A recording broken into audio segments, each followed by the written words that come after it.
শিক্ষার্থীদের টানা ২৯ দিন আন্দোলনের মুখে অবশেষে বরিশাল বিশ্ববিদ্যালয়ের উপাচার্য অধ্যাপক সুচিতা শর্মিনকে অব্যাহতি দেওয়া হয়েছে। এরই মধ্যে তার জায়গায় নিয়োগ দেওয়া হয়েছে রাজশাহী বিশ্ববিদ্যালয়ের ফলিত রসায়ন ও কেমিকৌশল বিভাগের অধ্যাপক তৌফিক আলমকে। এদিকে অব্যাহতির তালিকায় আছেন বরিশাল বিশ্ববিদ্যালয়ের সহ উপাচার্য অধ্যাপক গোলাম রাব্বানী ও কোষাধ্যক্ষ অধ্যাপক মামুনুর রশিদও। আরও জানাচ্ছেন নিবিড় সাহা।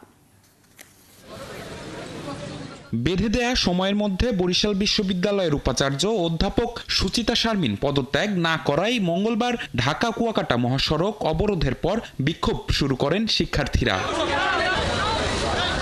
এ নিয়ে টানা ২৯ দিন ধরে আন্দোলনে শিক্ষার্থীরা। তাদের এই কর্মসূচিতে যোগ দেন বিশ্ববিদ্যালয়ের শিক্ষক, কর্মকর্তা ও কর্মচারীরাও।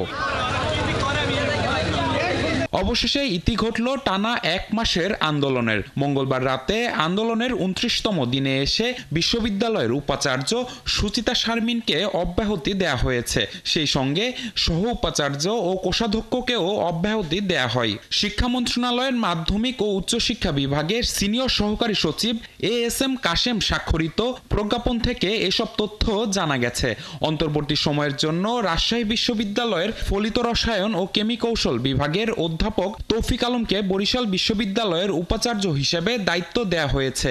এতে খুশি আন্দোলনরত শিক্ষার্থী ও শিক্ষকরা। গত ১৭ এপ্রিল থেকে বরিশাল বিশ্ববিদ্যালয় প্রশাসনে স্বৈরাচারের পুনর্বাসন ও জুলাই আন্দোলনের পক্ষে অবস্থানকারীদের হয়রানির অভিযোগ তুলে উপাচার্য বিরোধী আন্দোলন শুরু করেন শিক্ষার্থীরা। নিবিড় সাহা, ৭১, ঢাকা।